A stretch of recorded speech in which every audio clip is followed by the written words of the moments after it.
Buenos días para todos, les damos la bienvenida a otro Facebook Live de los capítulos regionales del Colegio Colombiano de Psicólogos. El día de hoy tenemos como invitado al doctor Fabio Salazar Piñeros. Él nos va a estar hablando acerca de un asunto muy importante en estos momentos y es la parte ética del trabajo que estamos haciendo los psicólogos. La charla tiene por título Deontología psicológica y ética del cuidado. El profe Fabio es psicólogo, es epidemiólogo, es especialista en salud familiar, es doctorando en psicología y es docente de la Universidad Surcolombiana en Neiva, Colombia. Además, fue presidente y fundador del capítulo Huila y Amazonía del Colegio Colombiano de Psicólogos. Entonces, para nosotros es realmente un gusto tener aquí al profe Fabio. Profe Fabio, muchas gracias a ti por acompañarnos esta mañana. Muy bien, Santiago y todos los colegas, muchísimas gracias por esta oportunidad, por este espacio. Primero, resaltar la gran labor que viene desarrollando tanto el Colegio Colombiano de Psicólogos como la Asociación Colombiana de Facultades de Psicología. Creo que los esfuerzos que se están evidenciando hoy en día dejan muy bien ubicada nuestra profesión. Y eso es algo que en nombre de la psicología y en nombre de los psicólogos lo agradezco muchísimo. Todos los que han puesto su grano de arena en esto definitivamente merecen un lugar en la historia porque creo que hoy más que nunca se evidencia la pertinencia, la necesidad y la oportunidad para hacer de la psicología, del saber y de aplicación que tanto se requiere. He querido preparar esta intervención para compartir con ustedes el día de hoy, a la que le he llamado Deontología Psicológica y Ética del Cuidado, y he querido ponerle un subtítulo para más o menos entender hacia dónde quiero llevar esta intervención. El subtítulo es Entre lo bueno y lo correcto en tiempos de pandemia. Yo soy un convencido de que la psicología definitivamente tiene muchísimo que aportar en una situación como la que estamos viviendo, que aunque es inédita, sin duda alguna que se puede ver, se puede evidenciar claramente, como decía hace un momento, la pertinencia de esto que estamos nosotros hoy en día trabajando, lo que estamos tratando de hacer desde la psicología. Y me surgió la inquietud de hablar de esto porque, pues, dada mi condición de docente, estoy muy, muy cercano todos los días a estas tecnologías, a los medios de comunicación, al Facebook y demás. Y he notado cómo entre los colegas y no colegas se ha desbordado digámoslo así, en el mejor sentido, un afán por ayudar, un afán por brindar lo que consideran que está en sus capacidades para poder eh, aportar de alguna manera en este proceso. Y eso está muy bien. Sin embargo, no podemos dejar de pensar también y pasar por alto que estamos actuando en nombre de una profesión, de una disciplina, y que como tal debemos en eso ser un poco prudentes, un poco cautos. Y esa es básicamente la invitación que quiero hacer el día de hoy. Muy bien. Para empezar, yo creo que un recorderis, todos los que en este momento estamos presenciando o estamos aquí en esta presentación, esto lo conocemos.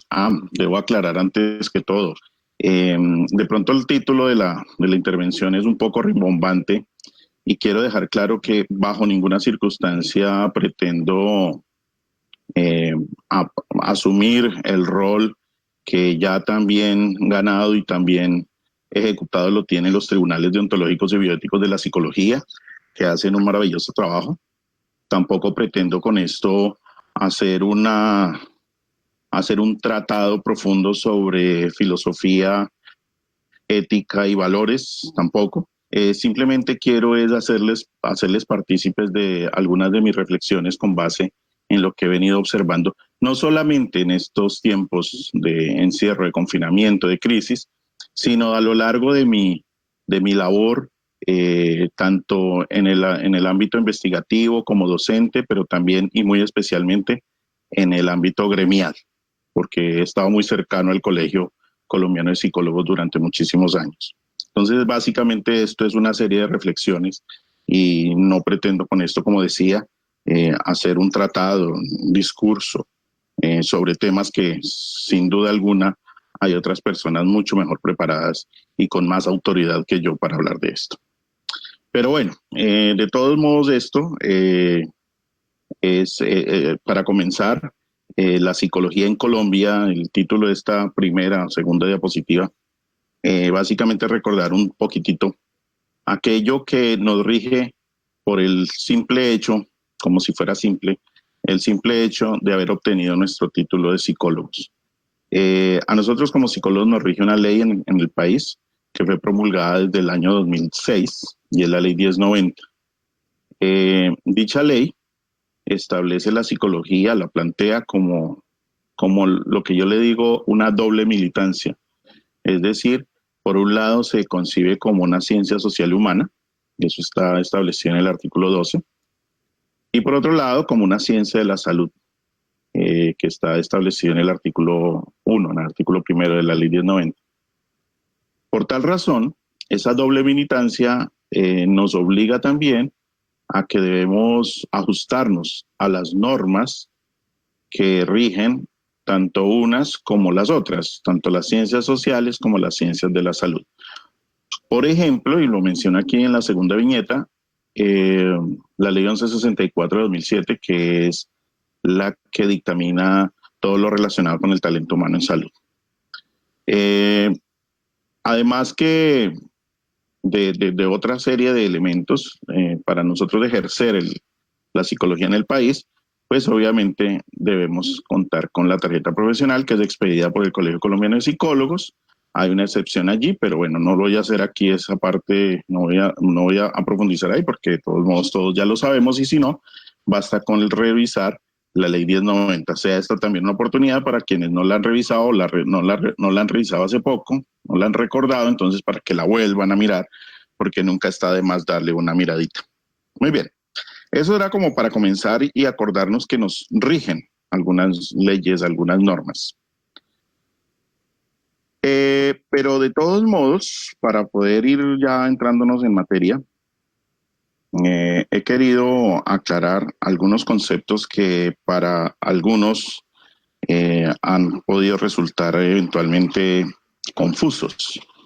Y es la diferencia entre la deontología y la ética.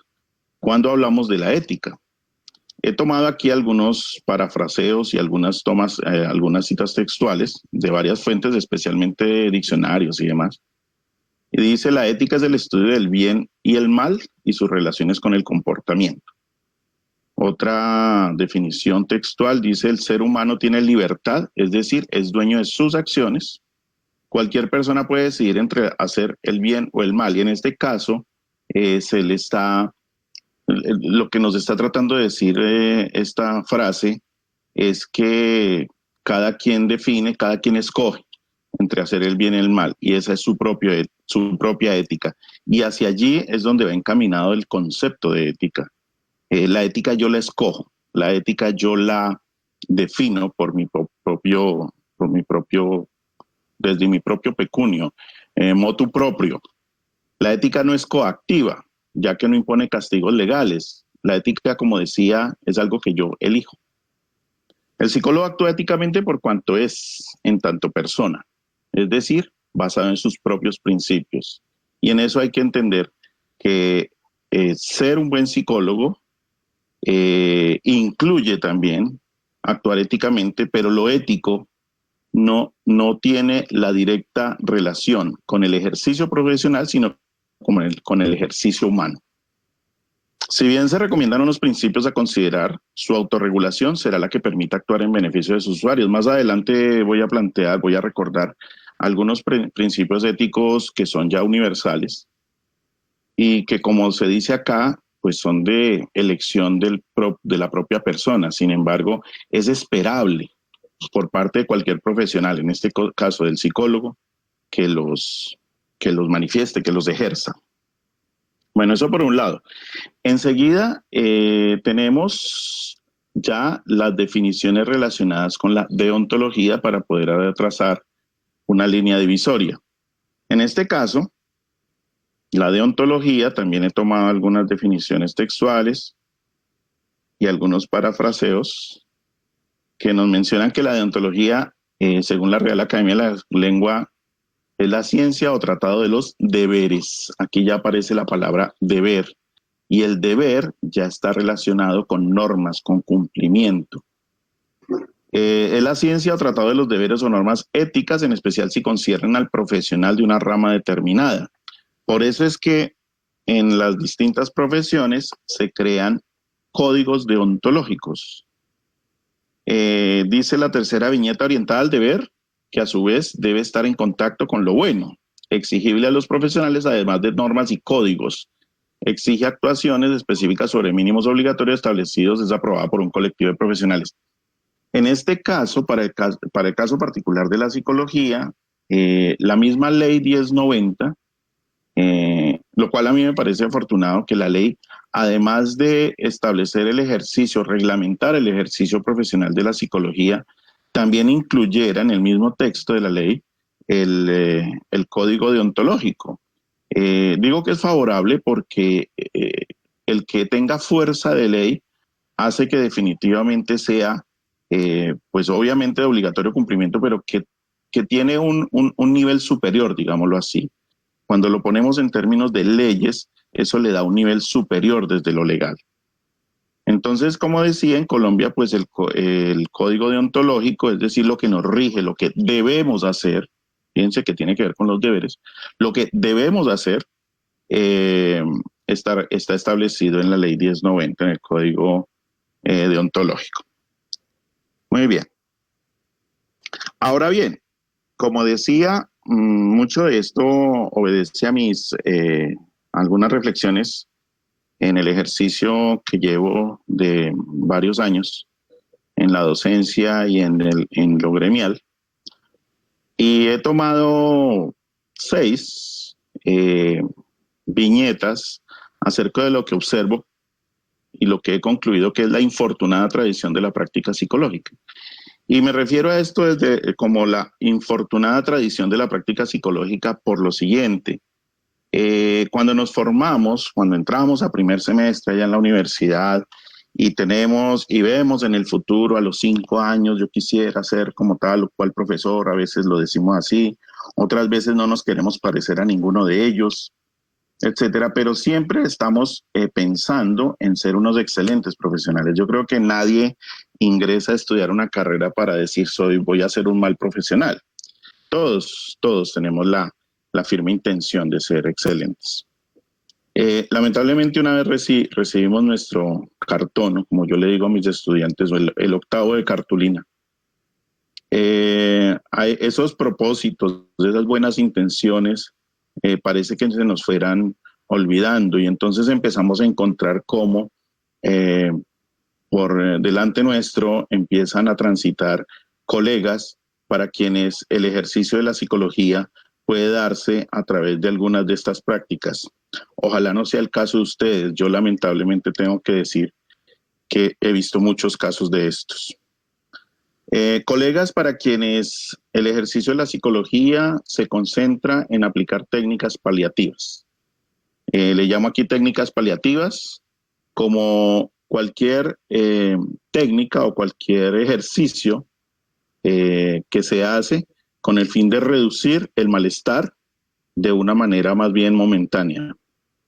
Es decir, no aplicando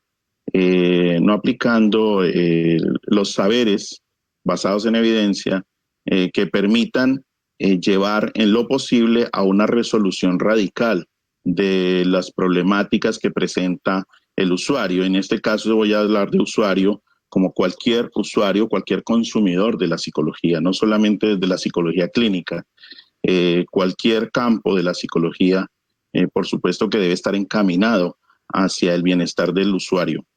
Y lamentablemente algunos colegas se concentran solamente en aplicar eso que yo le llamo aquí técnicas paliativas, pero que en el argot popular le llamaríamos pañitos de agua tibia. Y con eso se conforman lamentablemente y allí lo dejan, sin evidenciar si realmente el usuario tuvo una resolución mayor o menor frente a sus problemáticas. Muchos he visto con estas técnicas. Otros, para quienes es de poca importancia, de importancia menor, el abandono del paciente. Aquí utilizo la palabra paciente, pero por favor entiéndanme que me refiero al usuario en términos generales. El abandono del paciente no parece que sea importante para algunos colegas, y eso también es lamentable, porque de alguna manera cuando deja de importarle el abandono que hace el usuario del proceso psicológico que se haya implementado, de alguna manera se está también haciendo un abandono al paciente o al usuario. Cuando deja de importarme, yo también lo estoy abandonando. Y creo que estoy faltando allí a un principio ético universal, lamentablemente. Para otros, me he encontrado con que la deserción es establecida o es planteada allí como el indicador de efectividad. Es decir, celebran el que un usuario no vuelva a consultarle, asumiendo que ya con eso está demostrado que su intervención fue efectiva, sin ir más allá, sin buscar una razón, sin buscar un seguimiento. Entonces asume que si el usuario, el paciente, se fue, es porque ya no lo necesita más. Pero muchas veces lo que ha sucedido es que se fue sencillamente porque no encontró que estuviera siendo beneficiado por la intervención. Así que, por supuesto que es un sesgo el asumir la deserción como indicador de efectividad. Lo otro es una confianza excesiva, quizá inocente, en el efecto placebo. Es decir, aquellos para quienes simplemente la asistencia de un psicólogo ya es suficiente para poder apoyar o aportar para la resolución de una problemática. En muchos casos, el profesional, el psicólogo o la psicóloga, asume que con saludarlo y preguntarle un par de cosas, como lo haría cualquier persona, ya con eso está haciendo una intervención. Y entonces está asumiendo también, implícitamente, que la sola presencia, la sola existencia suya en el mundo ya es suficiente para poder apoyar al usuario en la resolución de sus problemáticas. Eso es una confianza demasiado excesiva en el efecto placebo, que sabemos que existe, pero que no debe ser suficiente. Lo otro es la confusión que podemos evidenciar en muchos, una confusión que se da entre ser simpático y ser empático. Para muchos, caerle bien al usuario es lo más importante, y su autoevaluación como psicólogo, como terapeuta, si se trata del campo clínico, su éxito o su calidad la autoevalúa en términos de qué tan simpático se siente frente al usuario. Si el usuario le manifiesta que es muy querido o muy querida, considera que eso es una demostración fehaciente de la buena calidad como psicólogo. Sin embargo, creo que está olvidando esa otra parte que tanto necesitamos desarrollar los psicólogos, esa competencia que es la empatía. Y todos sabemos la gran diferencia que hay entre simpatía y empatía. Y ser empático no siempre nos lleva, de hecho casi nunca, nos lleva a resultar muy simpático para el usuario. El problema es que con la sola simpatía, muy seguramente los logros no se van a ver, no se van a alcanzar. Los logros terapéuticos, si se trata, como decía, de un campo como la clínica. Y la sexta viñeta la quise dejar para el final, esta, a la que le he llamado técnicas intuitivas. Y le he llamado técnicas intuitivas o psicología intuitiva a esa tendencia que tenemos muchos psicólogos de asumir en nombre de la psicología que todo lo que hacemos es psicología.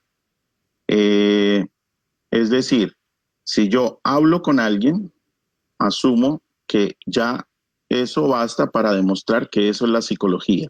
No importa ni en qué términos ni qué técnicas utilice, simplemente asumo que eso es psicología. Dar consejos, por ejemplo. Dar consejos cuando nos encontramos con una persona no profesional de la psicología y sabe que nosotros somos psicólogos, muchas veces estas personas asumen que tienen una afinidad con nosotros porque dan a entender que hacen lo mismo. Es decir, yo también soy buena psicóloga porque a mí todos me buscan para que les dé consejos. El hecho de que las otras personas piensen eso, pues no es un problema.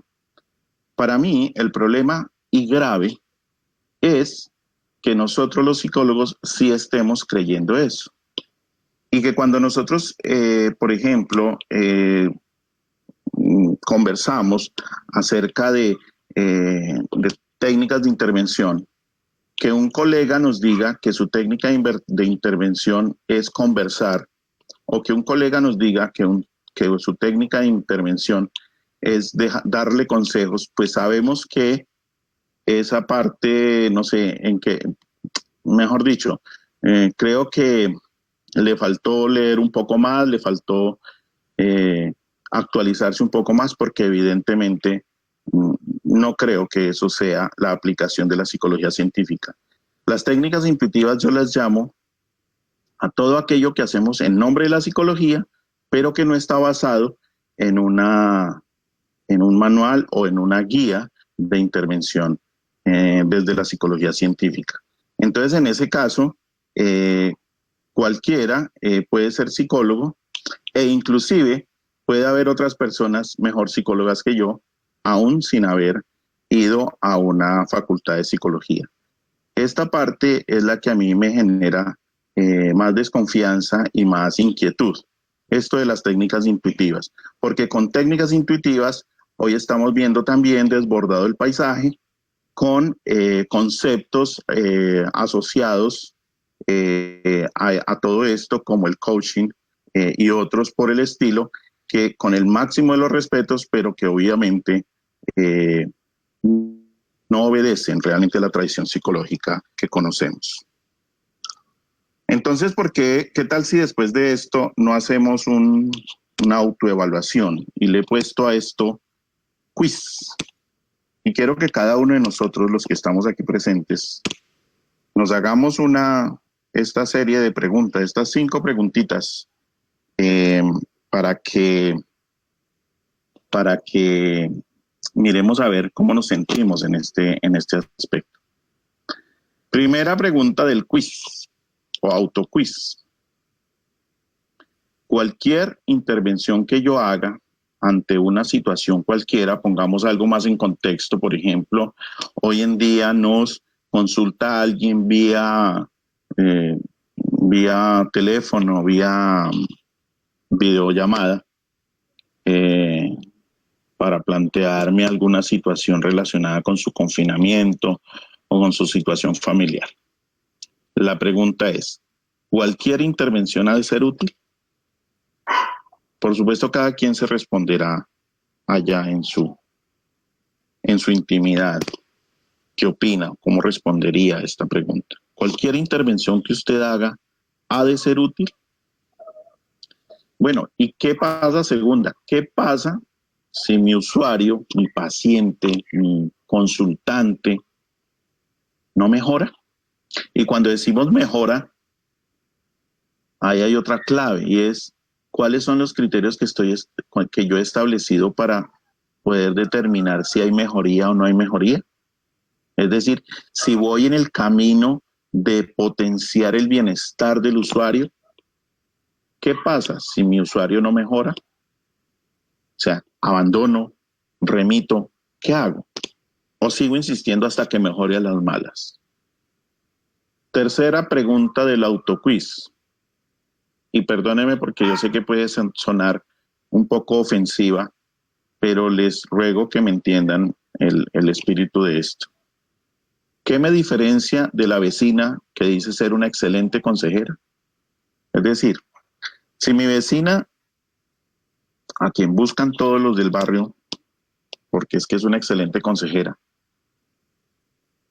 y le va bien, y los vecinos le acatan los consejos, y, y parece que tiene una comunidad, parece que tiene una cuadra feliz. ¿Será que yo estoy haciendo lo mismo?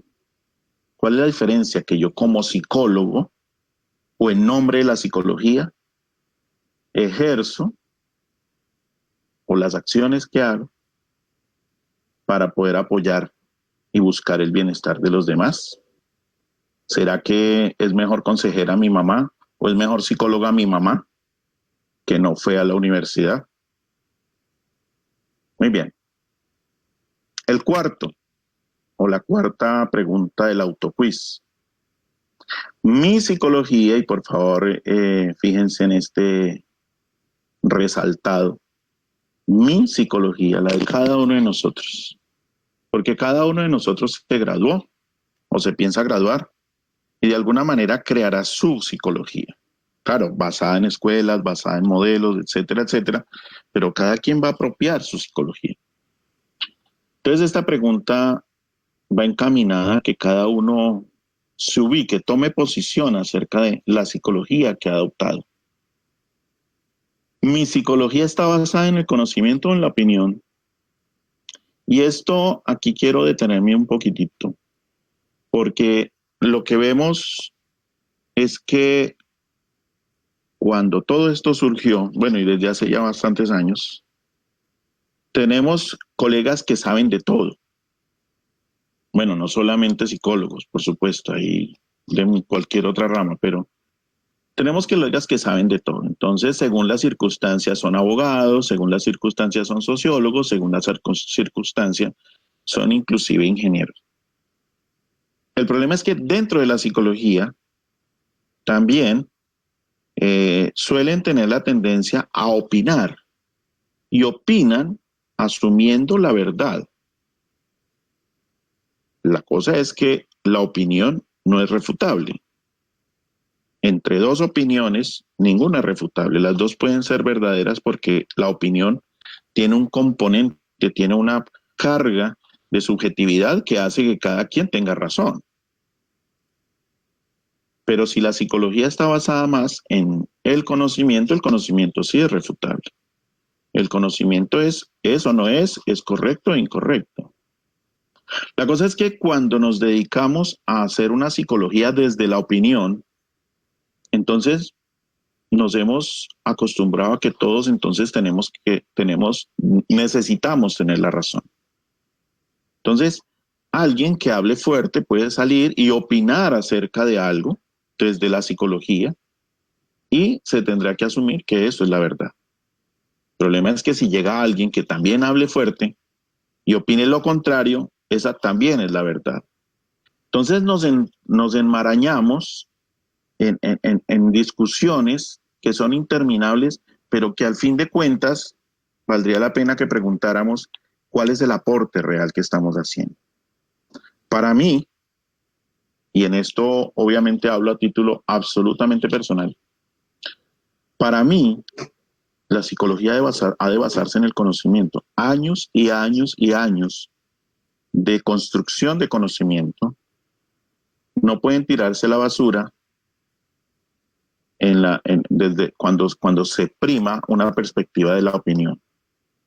Para mí la psicología es basada o debe ser basada en el conocimiento. Y el conocimiento, como decía, es verificable o refutable. Entonces ahí viene la quinta pregunta. ¿Por qué tendría que interesarme en una práctica basada en la evidencia? A ver, ¿cómo definimos nosotros un buen o mal profesional? No hablemos de los psicólogos. ¿Cómo definimos un buen o mal profesional? Un buen médico, un buen ingeniero, un buen terapeuta, cualquiera.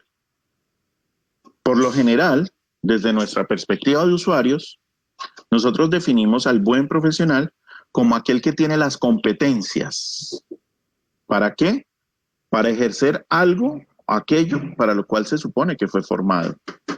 El médico para curar a las personas, el ingeniero civil para construir puentes y no se le caigan, etc. ¿Cómo definiríamos entonces a un buen profesional de la psicología? ¿Y cómo haríamos para promover que los psicólogos, todos en lo posible, sean buenos psicólogos? No solamente desde la intención, desde la buena intención, sino realmente desde la acción, desde la competencia. Y como dice la literatura, la competencia, es decir, ser competente para, la competencia se desarrolla después del conocimiento. O sea, no basta con tener el conocimiento solamente, sino que además hay que desarrollar algo más allá de eso. ¿Por qué tendría que interesarme entonces en una práctica basada en la evidencia? Para mí, insisto, hablo a título personal, pero quiero dejar ahí. Allí es donde está la clave para ser un psicólogo que hace adecuadamente bien o adecuadamente el ejercicio de su profesión. Cuando se basa en la evidencia, cuando se basa en el conocimiento científico que se ha construido durante años y años y años. No importa el enfoque, pero que se base no en la intuición, en lo que a mí se me ocurre que puede servir. Ay, es que a mí me parece que decirle frases bonitas puede ser bueno. Bueno, perfecto. ¿Eso en qué modelo está basado? ¿Cuál es el protocolo que dice que el primer paso es este, el segundo paso es este y que eso ha demostrado ser efectivo en casos como el suyo? Para mí, ahí está la clave. Entonces lo que pasa con todo esto es que hoy en día, para que miremos lo que sigue, hoy en día en estos tiempos de crisis, y por favor tómenme aquí el concepto de crisis desde la perspectiva más positiva posible, crisis como momento de quiebre, crisis como momento en el cual podemos irnos por el despeñadero o podemos surgir, crecer, crisis desde el concepto de resiliencia, por ejemplo. La psicología y los psicólogos en tiempos de crisis, lo que estamos viendo, lo que estamos observando, y esa es mi percepción y queda abierto luego el chat para que lo discutamos si es posible. Y lo que encuentro es que primero, en estos tiempos, se hacen manifiestas, se evidencian las implicaciones psicológicas que conlleva la crisis. O sea, creo que hoy en día nadie puede negar que el confinamiento, la evolución vertiginosa de la pandemia, etcétera, tiene unas implicaciones psicológicas que pues, están a la orden del día. ¿Quién lo puede negar hoy en día? Eso conlleva también a que se reconozca la importancia de la salud mental. Venimos peleando los psicólogos más viejitos desde hace mucho tiempo en que las leyes relacionadas con salud mental, la ley 1616, por ejemplo, quedó formulada en el 2013 y después de eso apenas hasta el año pasado fue que ya se vino a reglamentar, o sea, es decir, han tenido demasiadas demoras. Pareciera que la salud mental no es importante, pero hoy en día ya se reconoce la importancia de la salud mental. Por eso digo que la crisis, si la vemos desde una perspectiva un poco más favorable, debe traernos buenas cosas. Entonces hoy en día reconocemos la importancia de la salud mental. Y bueno, y conceptos asociados a eso, no es solamente salud mental, pues obviamente con esa tendencia que tenemos, especialmente en Latinoamérica, para asumir que salud mental es equiparable a enfermedad o trastorno mental. Bueno, pero eso es otra discusión. Ya después, ojalá tengamos espacio para eso en otra ocasión. Pero bueno, se reconoce la importancia de la salud mental. Ahora, individualmente, institucionalmente se empiezan a desencadenar las estrategias de apoyo. Entonces, organizaciones tan importantes como el colegio, como ASCOFAPSI, como el Colegio de Psicólogos de España, Psicólogos Sin Fronteras, todas las organizaciones se ponen en pie de lucha para desarrollar con mucha creatividad, valga decir, todas las estrategias de apoyo. Eso es bueno, por supuesto que es bueno. Pero además, individualmente, fíjense que voy como en un embudo, individualmente se despierta, o en algunos casos simplemente se exacerba, se aumenta, ese sentido de solidaridad. Individualmente empieza a tocar las fibras de muchas personas que empiezan a decir, ¿cómo ayudo? Se despierta el altruismo, empiezo a ver la necesidad del otro y cómo yo podría aportar en algo. Entonces, ahora aparece la pregunta que para mí dio esta intervención el día de hoy. ¿Lo bueno o lo correcto? Bueno, listo. La necesidad es sentida, es identificada, se requiere el apoyo. Entonces, ¿ahora qué hago? ¿Lo bueno o lo correcto? Por un lado, lo bueno. Miremos lo bueno. Lo bueno es individualmente. Estoy hablando desde lo que en cada uno de nosotros se despierta. Quiero ayudar. Como decía, se nos despierta o se nos exacerba la solidaridad, se nos exacerba el altruismo, y eso es favorable y maravilloso. Quiero ayudar. Está bien. ¿El mundo me necesita? Claro, el mundo nos necesita. Perfecto. Cuento con el tiempo, cuento con los medios, en este caso tecnológicos. Tengo una conexión a internet, tengo un celular con plan de datos que puedo poner a disposición, etcétera, etcétera. Entonces, tengo el tiempo y tengo los medios. Perfecto. Pero lo más importante, soy psicólogo o psicóloga. Es decir, allí se despierta lo bueno que hay en cada uno de nosotros. Está muy bien. Lo que pasa es que enseguida se nos tiene que venir a la cabeza ese mandato universal que dice aquí en esta diapositiva, primum non nocere, que es una frase latina muy famosa que significa por encima de todo, independiente de cualquier cosa, por encima de todo, por favor, no haga daño. No haga daño. Entonces aparece ahora lo correcto. Aquí en lo correcto no quiero tampoco ir a traspasar los límites porque esto es de competencia, con lujo de detalles además, de los magistrados, de los miembros de los tribunales y demás.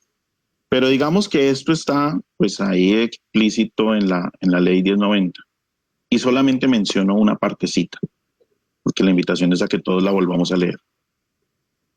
¿Qué es lo correcto?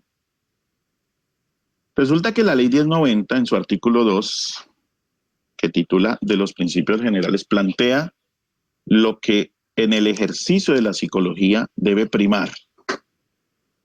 Entonces allí hablan de, por ejemplo, la responsabilidad como un principio general en el ejercicio de la psicología. Es decir, yo como psicólogo debo asumir, debo ser responsable de lo que pase con el usuario como efecto de mi ejercicio.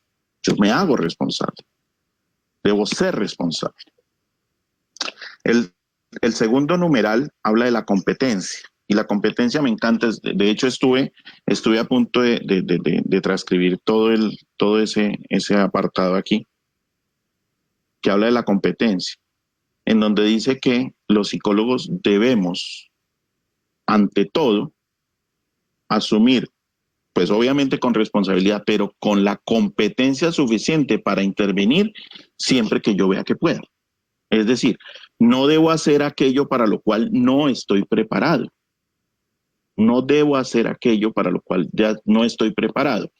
A pesar de que en la anterior diapositiva digas que yo ya soy psicólogo, ya mi cartón lo dice. Que yo ya tengo mi cartón, entonces yo puedo hacer prácticamente cualquier cosa.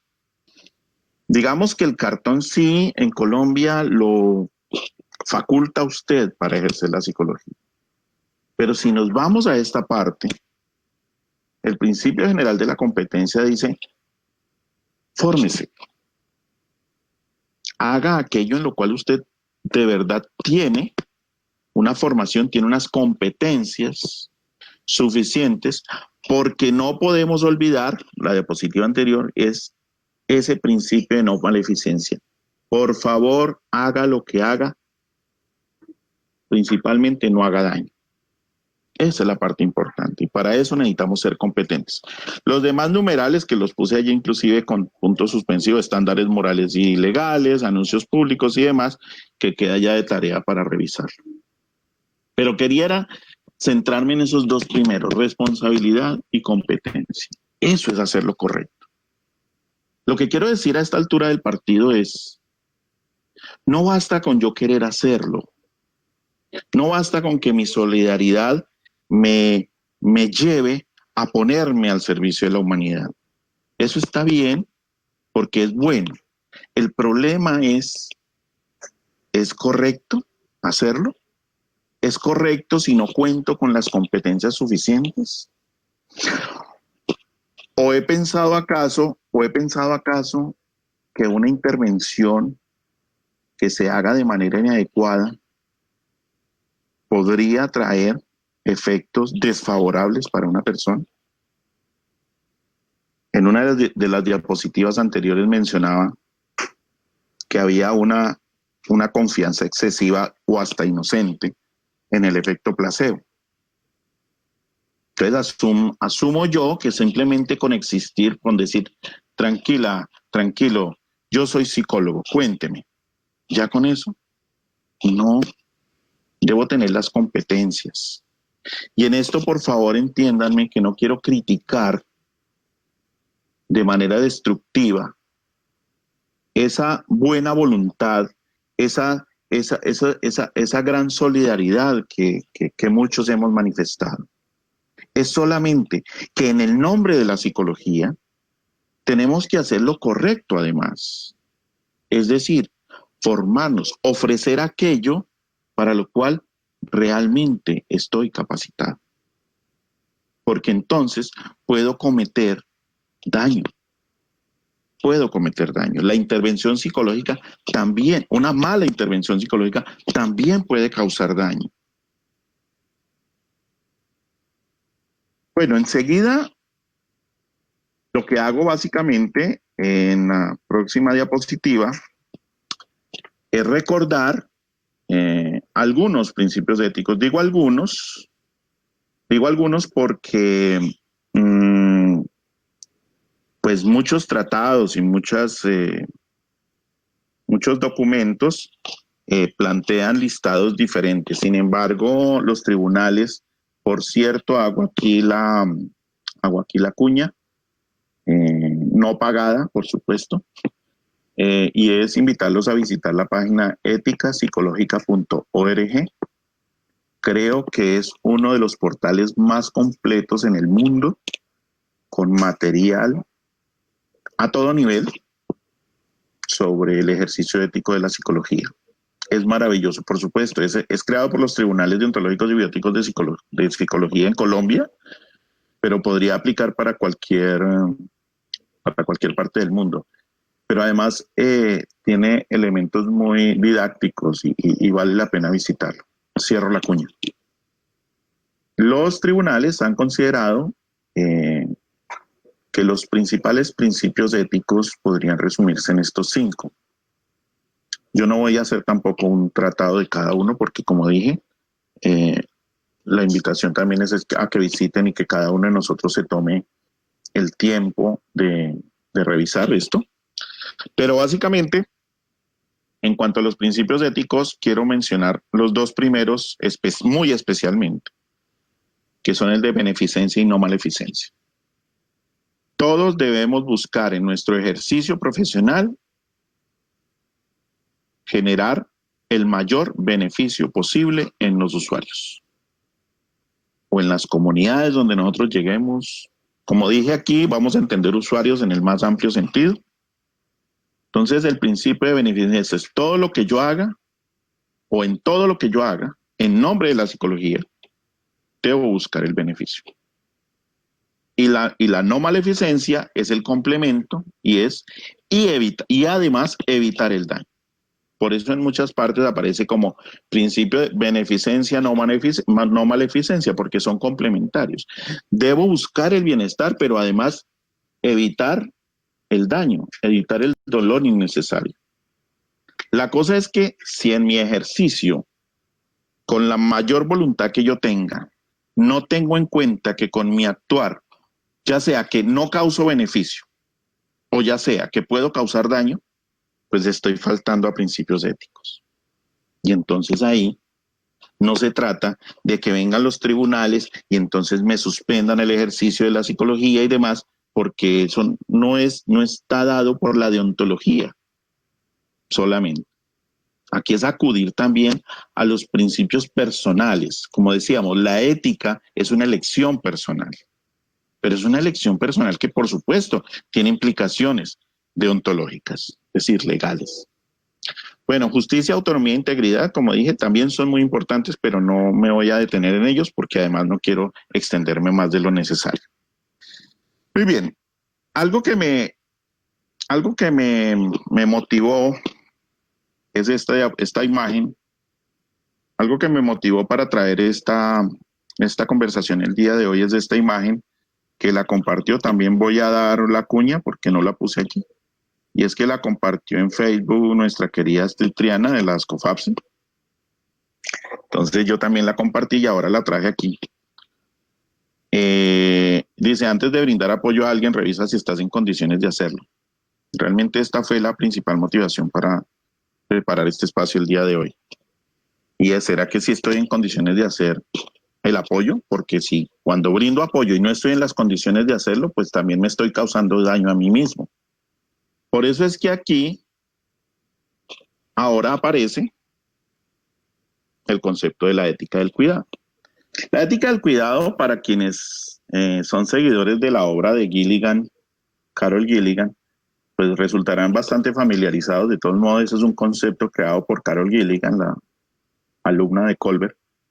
Pero aquí no quiero hacer tampoco un tratado sobre Gilligan, sino básicamente recordar, y me gusta el término ética del cuidado porque tiene, digamos que es un concepto que comprende muchas cosas, pero que yo para poder resumirlo lo puse en estas 3 palabras. Para mí la ética del cuidado implica cuidarse para cuidar. Cuidarse para cuidar. Se resume ahí porque al fin y al cabo, y en eso estoy de acuerdo con Gilligan, primero tengo que cuidarme yo. ¿O por qué creen ustedes que, por ejemplo, cuando explican en un avión, si yo voy con un niño y están explicando, allá la azafata está explicando cómo es que se hace para en caso de despresurización, caen las mascarillas, dice primero póngase la mascarilla usted y después ayuda al otro? Porque eso tiene una lógica también, eso es lógica del cuidado. Yo primero tengo que estar bien para cuidar al otro, porque si yo no estoy bien, entonces voy a cuidar mal al otro. Y aquí es donde empieza a tener sentido todo esto de lo que estamos hablando. Yo tengo que cuidarme como psicólogo para poder brindar adecuadamente el apoyo a los otros. Ese apoyo que yo digo que estoy dando debe estar basado en un principio ético que me obliga de alguna manera a mí a que yo primero esté bien. Pero estar bien no es solamente estar bien física y emocionalmente, sino también estar bien profesionalmente. Entonces, las preguntas que guían esta parte de la intervención son: ¿qué hago yo para estar bien? Y cuando estas preguntas las construyo, las planteo, quiero que nos las hagamos como psicólogos, como profesionales. ¿Qué hago yo para estar bien como psicólogo? Estoy leyendo, estoy revisando, estoy enterado de lo que está pasando en el mundo de la psicología. Por ejemplo, ya leímos todos los planteamientos que nos sugieren para el ejercicio de la telepsicología, que es un documento que salió hace unos días, solo por mencionar alguno. Ahora, ¿por qué lo hago? ¿Lo hago para que digan que soy muy lindo y que soy muy actualizado? ¿Lo hago para servir realmente? ¿Qué es lo que me motiva? Eso es personal, intransferible. Eso cada quien lo tiene allá en su corazoncito y no es necesario que lo expongamos, pero sí vale la pena que nos lo preguntemos. ¿Por qué hago lo que hago? Para sentirme bien, para estar bien. Y lo otro es cómo garantizo que lo que hago beneficia a los otros. Es decir, me formo, me actualizo, estoy utilizando la psicología científica para esto. ¿Por qué lo hago? Quiero brindar un buen servicio, quiero actualizarme, quiero ser mejor psicólogo que ayer y mañana seguramente seré mejor psicólogo que hoy. Y luego, ¿cómo garantizo que cuando yo preste el apoyo, cuando yo brinde el apoyo, esos otros sí se vean beneficiados y no dañados? Eso es ética del cuidado. Me cuido y una vez tenga yo garantizado eso, entonces ahora sí puedo garantizar el apoyo a los demás.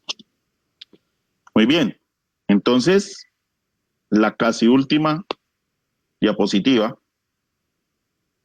la penúltima, es como para el cierre aquí y abrir de pronto, si lo tienen a bien los organizadores, un espacio para preguntas o comentarios, los cuales serán por supuesto bienvenidos.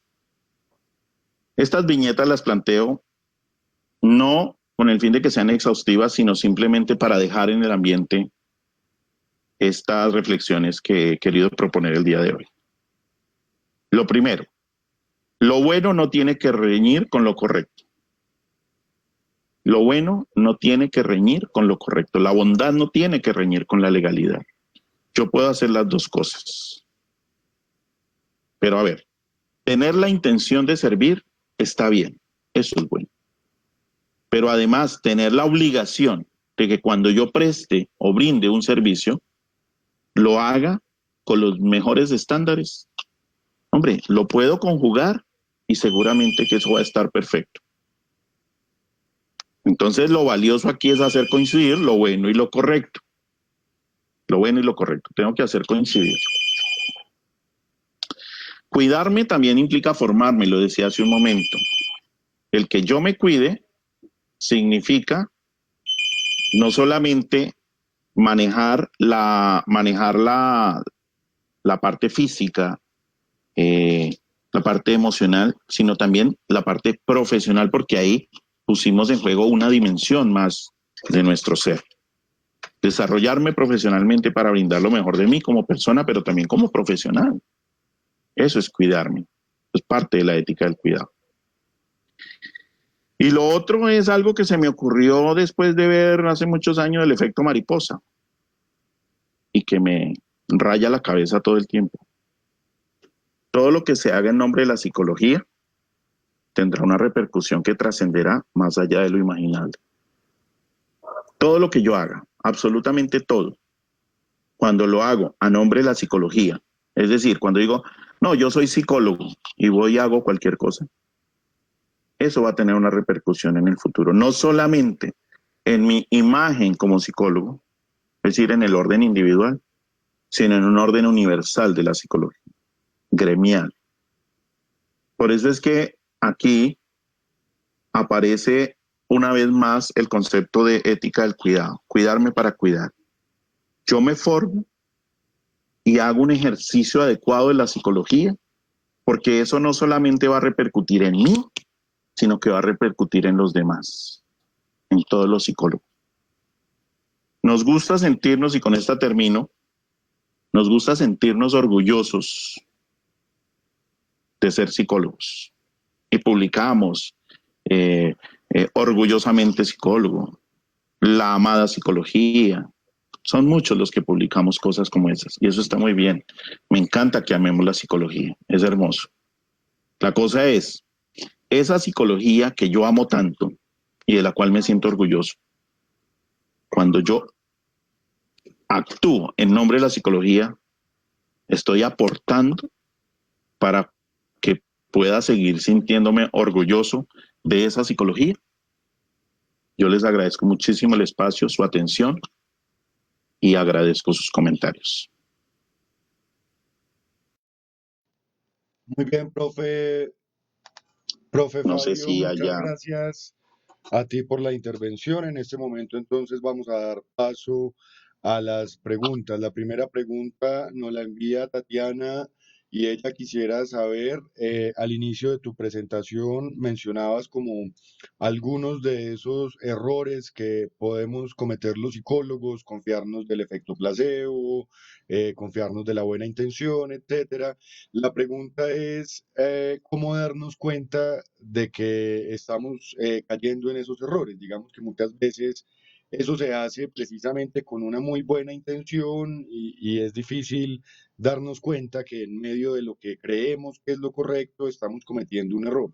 ¿Cómo podríamos entonces darnos cuenta o qué podríamos recomendarle a los colegas para que estén más atentos y se puedan percatar de ese tipo de asuntos?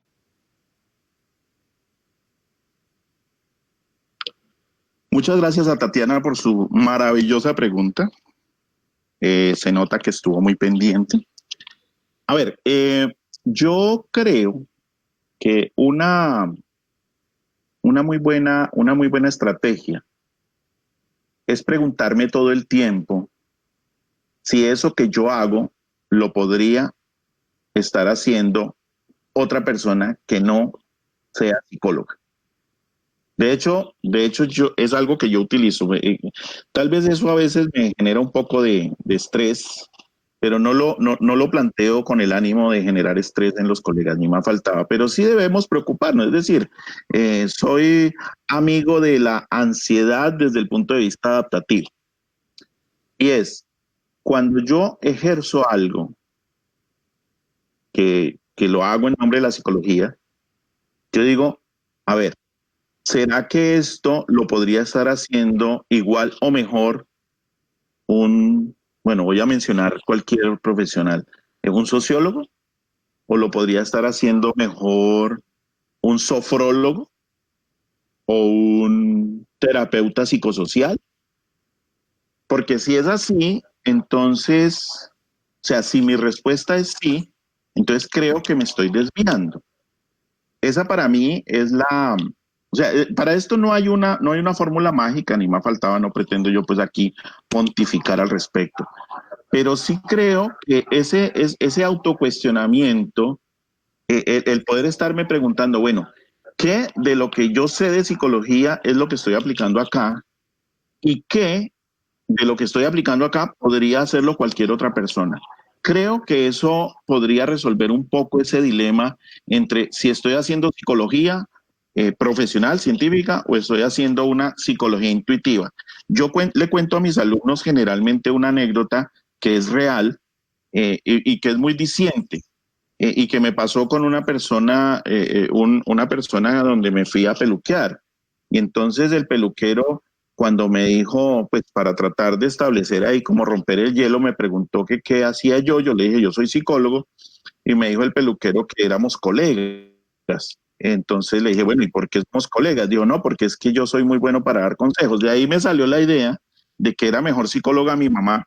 Si realmente a ella la buscan tanto en el barrio para dar consejos, y yo lo que sigo creyendo, aún habiendo estudiado todos estos años la psicología, es que dar consejos es la psicología. Entonces digo, no, pues entonces mi mamá me ganó, porque ella no fue todos estos años a la universidad y aún ella es mejor que yo.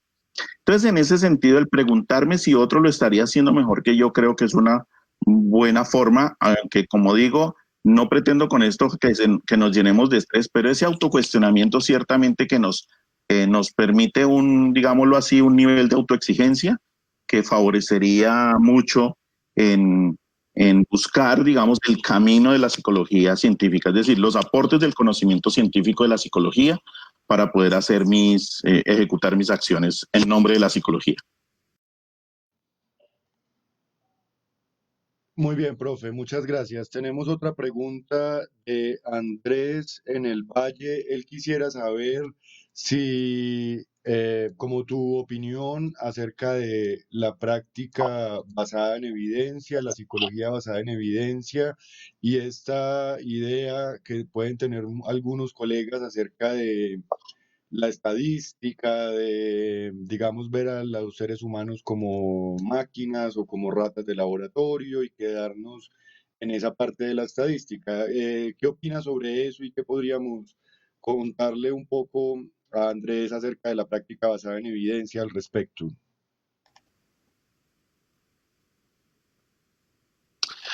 Sí, Andrés, muchísimas gracias. Aprecio muchísimo tu pregunta y tu intervención. Mira, Andrés, y todos los colegas. mm, Primero que todo, la psicología basada en la evidencia no solamente es de enfoque nomotético. También hay evidencia, es decir, investigación con enfoque ideográfico.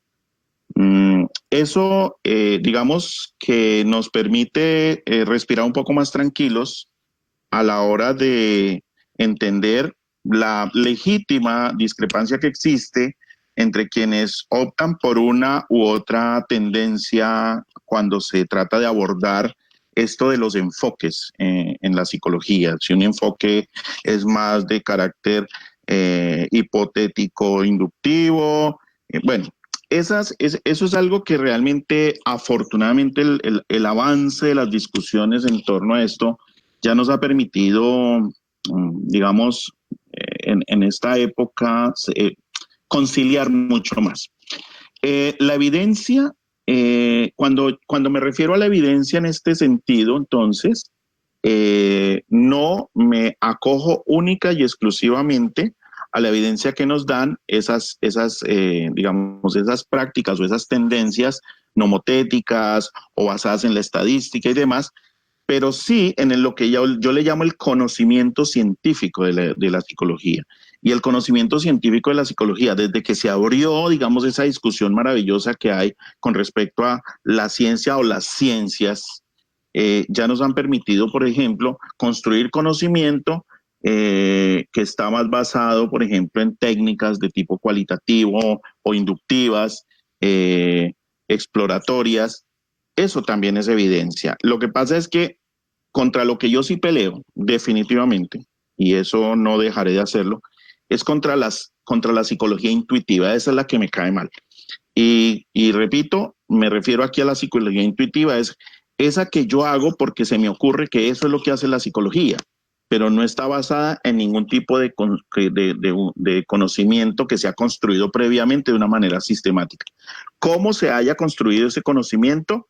Bueno, esas son discusiones que ya tenemos nosotros aquí internamente y que lo sabemos defender muy bien. Pero cuando se ejerce una psicología que no está basada en ningún tipo de conocimiento, porque sencillamente es simplemente basado en la opinión de alguien que se le ocurre decir que la actitud mental positiva es lo que nos va a sacar de esta crisis, sin haberse basado en algo que se haya construido sistemáticamente, ahí es donde sí entra en la pelea. Entonces, para Andrés, nuevamente agradeciendo tu pregunta, no quisiera entrar en la discusión en este momento de si es mejor una u otra, si la estadística o no la estadística, si las técnicas cualitativas o cuantitativas, porque al fin y al cabo todas han aportado, los enfoques han aportado a la construcción de conocimiento científico en la psicología. Ahí, eso para mí es la evidencia. O sea, yo me baso en eso, básicamente. Eso respondió adecuadamente la pregunta. Muy bien, profe, muchas gracias. Estamos esperando a ver si nos hace una réplica Andrés para aclararle algo más. Mientras tanto, pasamos a otra pregunta. Esta es de Federico. Él quisiera saber específicamente en términos de consulta virtual, de atención virtual, qué es lo que probablemente está ocurriendo en estos momentos, ya sea vía telefónica, vía videoconferencia o cualquier otra vía, mensaje de texto por alguna aplicación o este tipo de cosas. En esta atención, ¿cuáles pueden ser como los asuntos éticos más relevantes a los que tengamos que estar muy atentos? eh, ¿Qué es lo más frecuente que se puede presentar y cómo podemos cuidarnos en esas situaciones desde la perspectiva ética?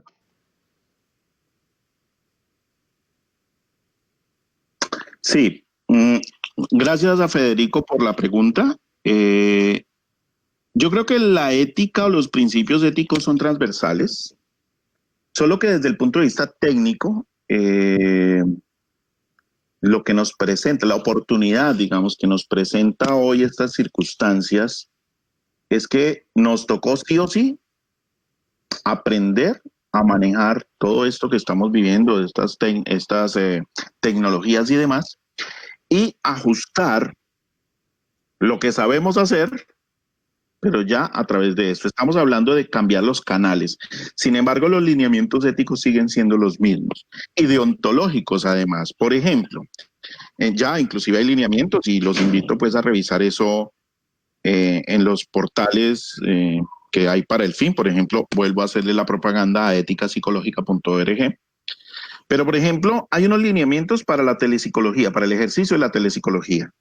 Ya nos dicen, por ejemplo, más allá de los principios de beneficencia, no maleficencia, autonomía, por ejemplo. La autonomía es, el usuario debe tener la posibilidad de decidir si quiere o no quiere continuar, pero para eso, para poder darle esa autonomía, él debe conocer a qué es que se va a enfrentar. Entonces aparece en escena el consentimiento informado, y el consentimiento informado sí es deontológico, es decir, sí es una obligación, ¿ya? Eso sí tenemos que hacerlo. Ahora, lo que tenemos hoy en día que volvernos es supremamente prácticos, bueno, ¿cómo vamos a hacer para la firma del consentimiento informado? Bueno, ¿cómo resolvemos eso? ¿Cómo resolvemos el hecho de que cuando yo priorizo el contacto cara a cara en una relación terapéutica, para hablar del campo clínico nada más, cuando yo priorizo, cuando yo le doy tanta importancia al contacto cara a cara, ahora que lo vamos a hacer a través de una pantalla, bueno, eso cómo lo voy a resolver? Es decir, lo que nos está invitando esta nueva circunstancia es a que desarrollemos nuestra creatividad, desarrollemos nuestras competencias tecnológicas, pero algo que definitivamente sigue presente ahí y que es transversal, como lo decía al comienzo de la respuesta, son los principios éticos. O sea, la ética sigue presente ahí. La ética, el ser competentes, a ver, no porque yo tenga un plan de datos buenísimo o porque yo tenga una conexión a internet de 300 megas, creo que así es que se mide, entonces ya puedo ser un telepsicólogo del carajo. No, no, no, no, no, ni más faltaba. El tener las herramientas, usted puede tener un Ferrari, pero si no tiene pase, no le sirve para nada. Entonces usted puede tener una super tecnología, puede tener un computador maravilloso, pero si usted no desarrolla esa competencia como psicólogo, pues simplemente no le sirve de nada. Entonces, Federico, me parece muy importante esta pregunta para poder dejar explícito aquí que no porque yo cree una plataforma, no porque yo monte, por ejemplo, una página en donde ofrezco servicios, no porque ya la monte y que se vea muy bonita, no por eso ya puedo garantizar que mis usuarios se van a ver beneficiados.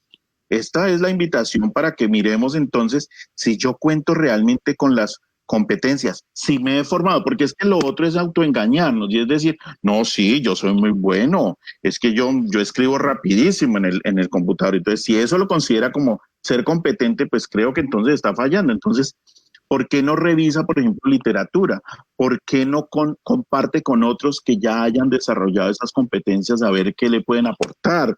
Es decir, formarse significa estar todo el tiempo. Nosotros creemos y lamentablemente así conocemos a muchos colegas, y eso sigo insistiendo que es lamentable, en que desde el día en que recibieron su octavo de cartulina, desde el día que recibieron su cartón, jamás volvieron a revisar un artículo, jamás volvieron a un evento científico, a un evento académico.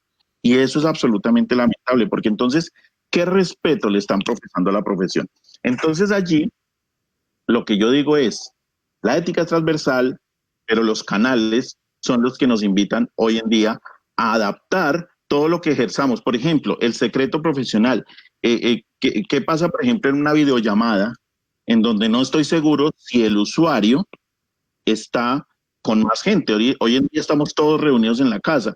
¿Cómo hago yo para garantizar que el usuario esté allá solo en su intimidad? Y yo también. Yo puedo tener aquí alrededor a mi familia y demás y escuchando toda la conversación que yo pueda tener con un usuario. Entonces, todo eso ya lo que nos obliga, como decía, es a ser técnicamente responsables, pero los principios éticos siguen siendo universales, siguen siendo transversales.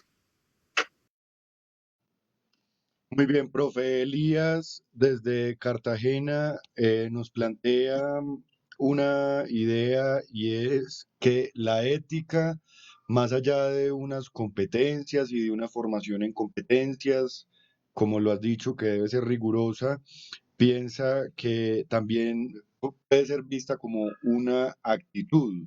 ¿Qué opinas al respecto? La ética como una actitud más allá de formarse con unas muy buenas competencias.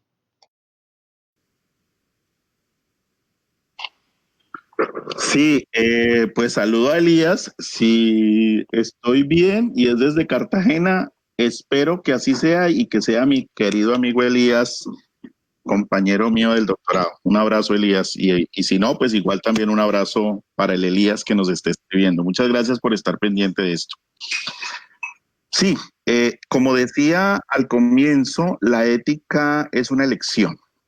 O sea, digamos que desde los principios kantianos, aunque no me voy a meter aquí con filosofía, ni más faltaba, pero digamos que la ética es algo que yo elijo. Yo defino motu propio si actúo o no actúo éticamente. Y por supuesto que entonces, para poder tomar la decisión, pues eso está atravesado por la actitud. Si yo considero que en un, además que en un país como el nuestro, lamentablemente, en donde tenemos esa tendencia, somos muy proclives a actuar por fuera de la norma. Eh, Muchas veces el actuar ético casi que se convierte en lo anormal, ¿sí? Lo anormal desde el punto de vista estadístico, es decir, lo anormal como la minoría. Y eso, por supuesto, que es lamentable. Así que, ¿por dónde se debe trabajar? Más allá de que en la carrera de psicología, por ejemplo, haya un curso que se llame ética psicológica o demás. Porque es que en realidad debe ser, a ver, si me lo preguntan a mí, no debe ser un curso. La ética no se, la ética no se puede enseñar en un curso en donde usted saca 3 o saca 5. Debería ser la deontología, que es distinto.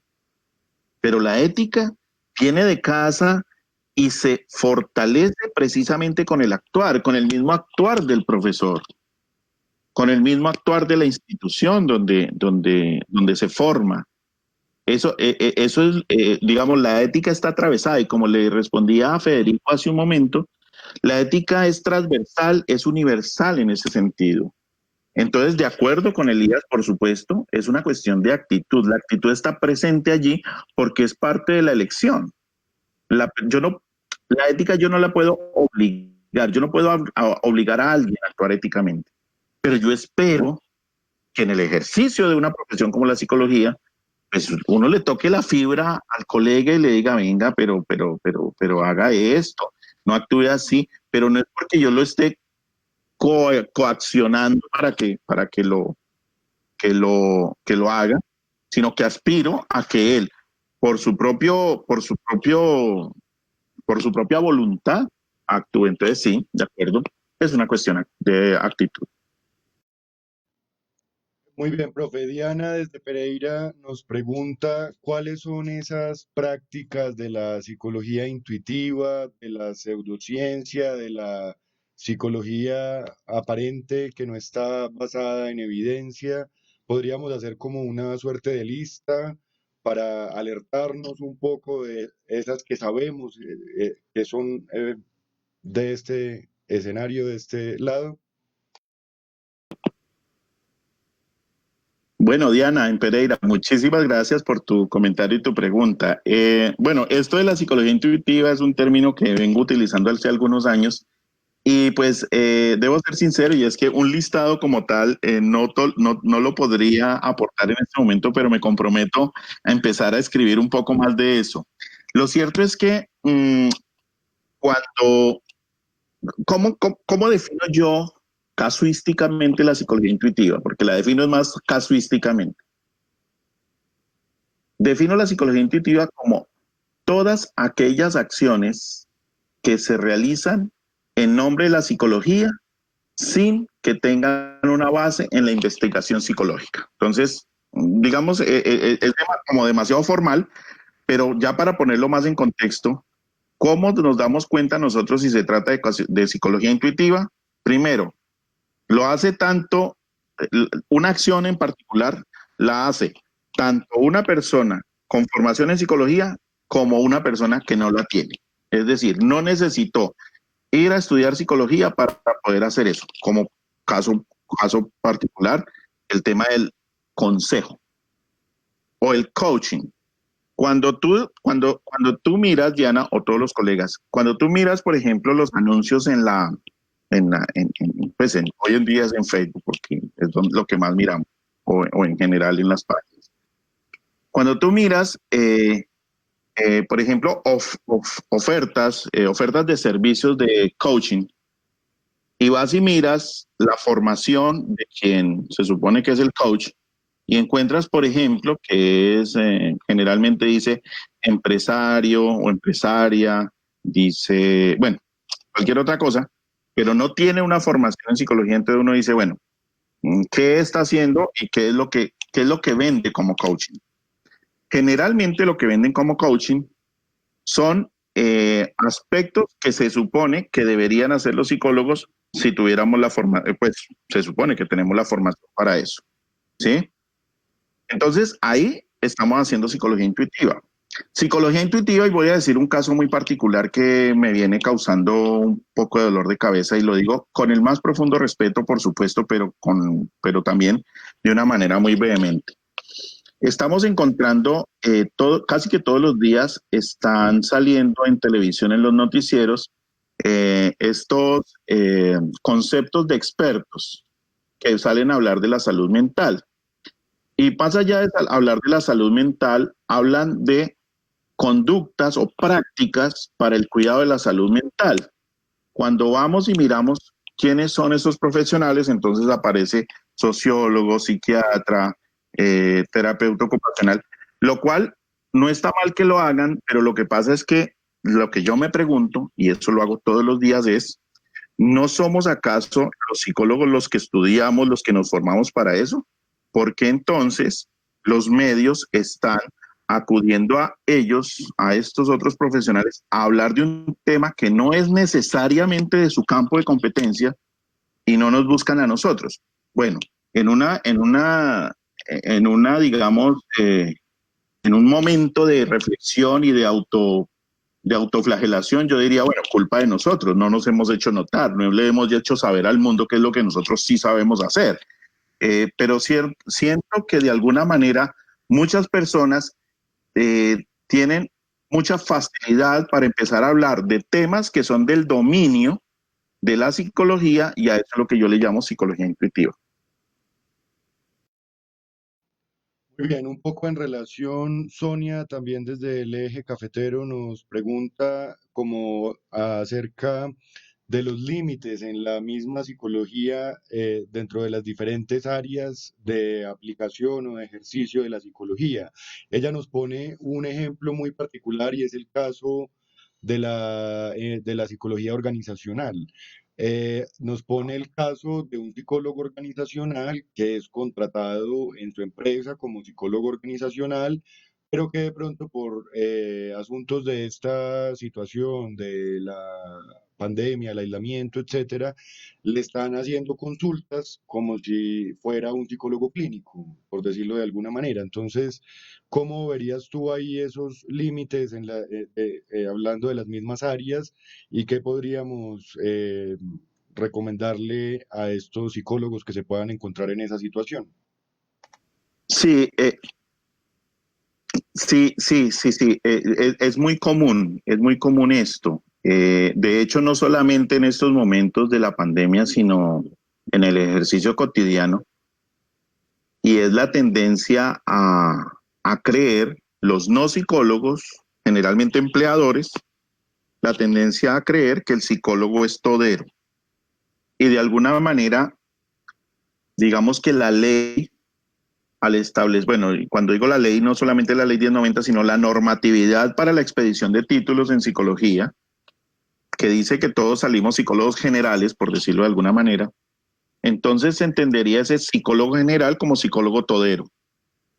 El problema es que algunos colegas sí lo asumen así, como el psicólogo todero, es decir, reciben su diploma y asumen entonces que en cualquier área del conocimiento, en cualquier área de aplicación, se pueden desempeñar y se pueden desempeñar bien. Una cosa es que pueda desempeñarse desde el punto de vista legal, lo cual en Colombia, y voy a decirlo, desafortunadamente así es. Ese desafortunadamente creo que me va a traer muchos problemas después, pero bueno, lo tendré que asumir. En este momento puede, desde lo legal, o sea, lo deontológico y lo legal, puede hacerlo. El problema es si puede desde la parte de las competencias. Fíjense que ahí hay otra vez la división entre la deontología y la ética. Una cosa es que yo pueda hacerlo porque mi cartón dice que soy psicólogo y otra cosa es que yo pueda hacerlo porque realmente tengo la formación. Para estas personas yo les sugiero lo que ya he sugerido mucho hoy y es revisen el manual deontológico. En el manual deontológico y en la ley, digamos que hay un documento que expide o que está en la página de ética psicológica y está la ley 1090, pero además está el manual deontológico, que es como una lectura más detallada de cómo entender ese código deontológico. Entonces allí nos explica, por ejemplo, en la parte de competencia, a la cual me refería hace un rato, en la parte de competencia dice que el psicólogo no puede ni debe abordar estrategias para las cuales no considera que esté adecuadamente formado. La persona podría, digamos, resguardarse en esta normatividad. Por supuesto que viene la respuesta, pero es que si no lo hago, entonces me echan, porque entonces no, y con esta situación de desempleo tan tremenda. Y eso puede ser cierto. La cosa es, nadie lo puede obligar a usted a hacer aquello para lo cual no está preparado, pero también usted tiene las posibilidades de formarse en eso.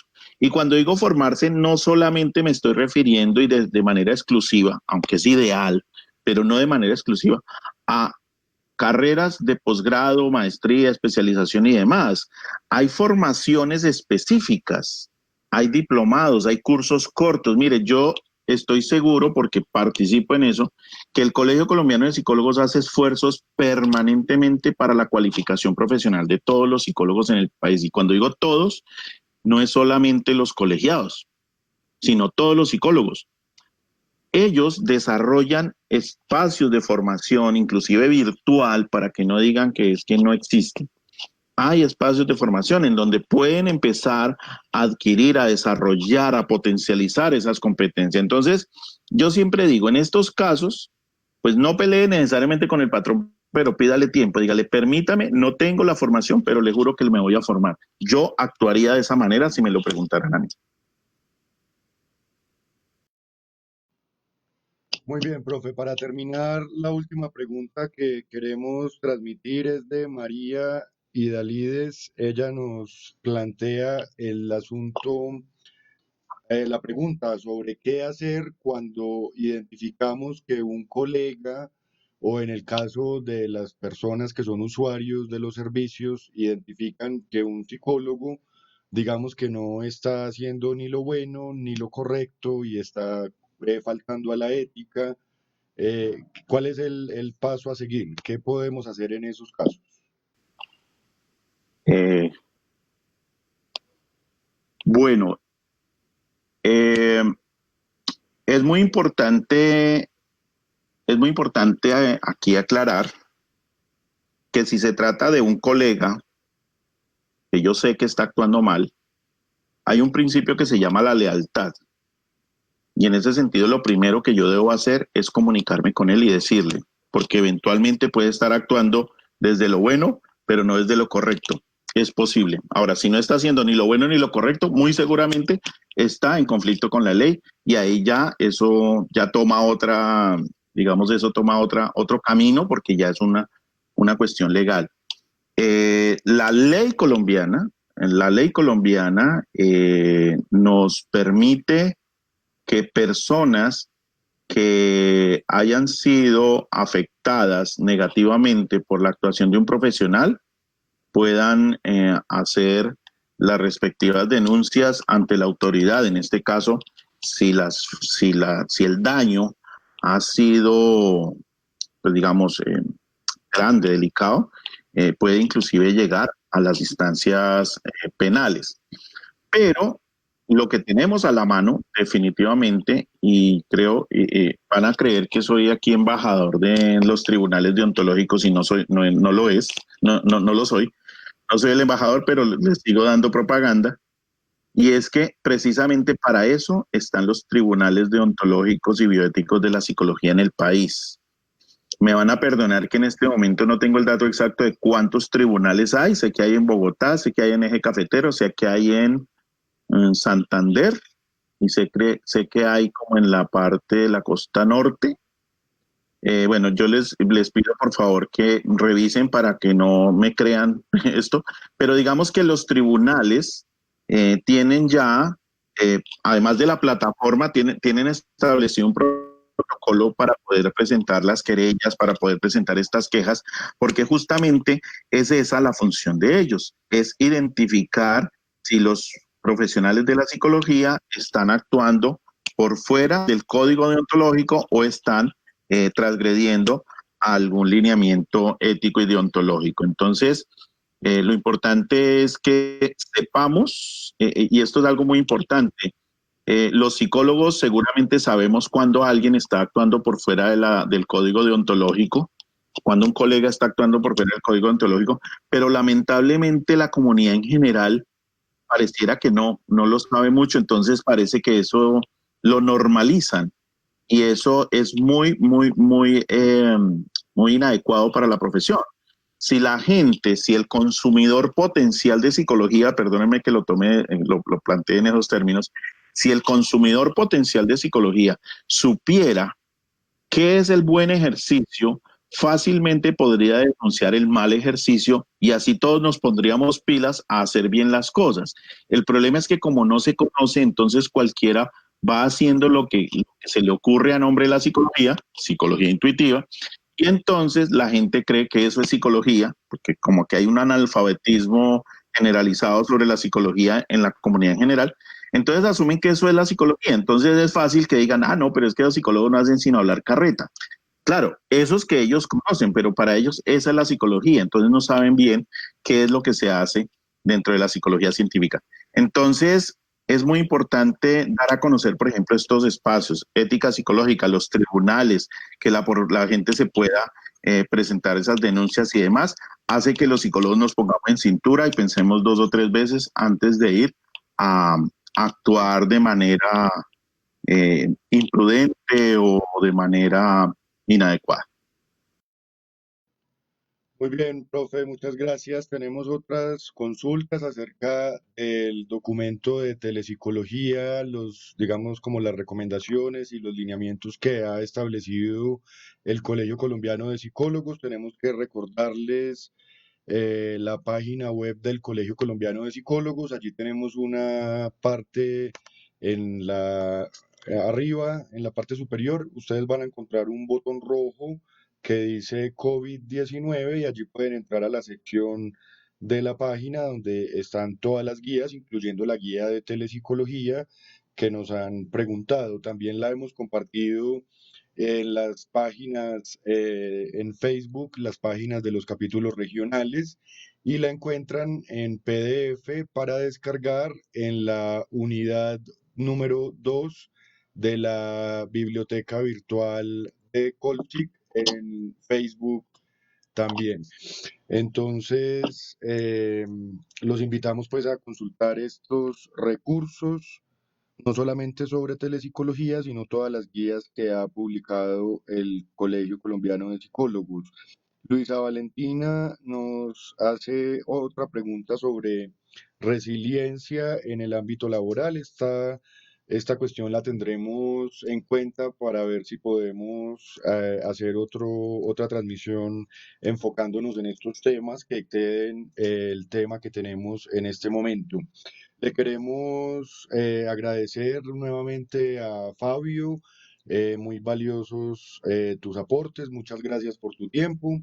Ha sido realmente un gusto escucharte y tenerte aquí en esta transmisión. Esperamos que no sea la última vez que estés por aquí. Muchas gracias, profe, por acompañarnos.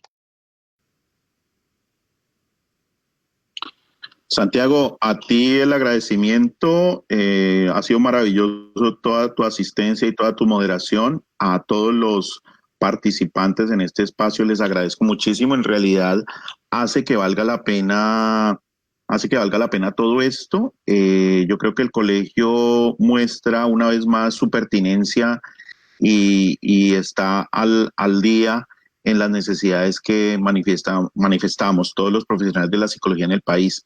Un abrazo para todos, por supuesto virtual. Les agradezco muchísimo el espacio y por favor cuídense y cuiden a los demás. Esa es la consigna de ahora hasta nueva orden. Un abrazo para todos. Muy bien, entonces damos por terminada esta transmisión. Los dejamos a continuación con las invitaciones a nuestras próximas transmisiones. La siguiente será mañana 15 de abril a las 5 de la tarde. Estaremos con el doctor Gerardo Hernández, que nos estará aclarando los aspectos legales y normativos de la telepsicología y el teletrabajo. Él es psicólogo y es abogado, asesor del Colegio Colombiano de Psicólogos. Y el día siguiente, 16 de abril, a las 10 de la mañana, tendremos a la profe Sandra Guerrero. Ella nos estará presentando el tema de manejo de violencias, tanto violencia de pareja como violencia basada en género. Nuevamente les agradecemos a todos, al profe Fabio, a las personas que estuvieron conectadas por estar aquí acompañándonos y los esperamos entonces mañana a las 5 de la tarde con Gerardo. Feliz resto de día para todos.